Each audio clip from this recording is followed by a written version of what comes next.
Премиерот Зоран Заев реши да одбегне да одговори околу последната изјава на неговиот ментор и основач на СДСМ Бранко Црвенковски околу спорот со Бугарија. Тој, обраќајќи се кон поранешниот бугарски претседател Росен Плевнелиев, потенцираше дека македонскиот јазик постоел многу пред тоа што го тврдат бугарите, а ја спомени нивната улога во Втората светска војна. Ваквите зборови на поранешниот прв човек на СДСМ, кој беше и премиер и претседател на Македонија, се диаметрално спротивни од ставот и постапките на Заев, кој попушти пред се што Бугарија побара. Премиерот се појави во јавноста, но реши да не дава изјава пред медиумите, кои меѓу другото сакаа да го прашаат и околу изјавата на Црвенковски во Сараево. Јас мојата реакција на изјавата на претседателот Плевнелиев ќе ја почнам на македонски јазик, и тоа не е случајно.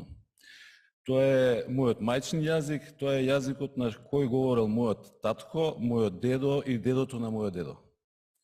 Иначе неколку генерации пред мене, кои што биле и родени и живееле уште пред да се родат Јосип Броз Тито и Сталин. Да, оно што Бугарска у току Другог светскog рата од 41 до 45 nije успела да постигне оружјем и ратним средствима, данас жели да постигне користејќи njeno членство во Европској унiji и право на вето за доношење одлука. Црвенковски речи си да не се појавува во медиумите, ова му е прв пат да каже нешто по ноември минатата година, но и тогаш и сега го искажува незадоволството од потезите на Зоран Заев.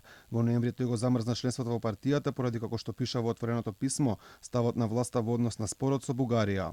Се обраќам до вас, почитувани сопартици, за да ви укажам на посебната одговорност што има нашата партија. Зоран Заев е претседател на СДСМ и наша е задачата да ја намалиме штетата колку што е можно повеќе. Ако нема никаква реакција, ставовите на Заев ќе стана ставови застапувани од целиот СДСМ и бидете убедени дека тоа ќе има катастрофални последици по партијата и што е уште полошо по државата. Покрај Црвенковски, Заев ја нема целосна поддршка, така и така нареченото скопско крило на партијата.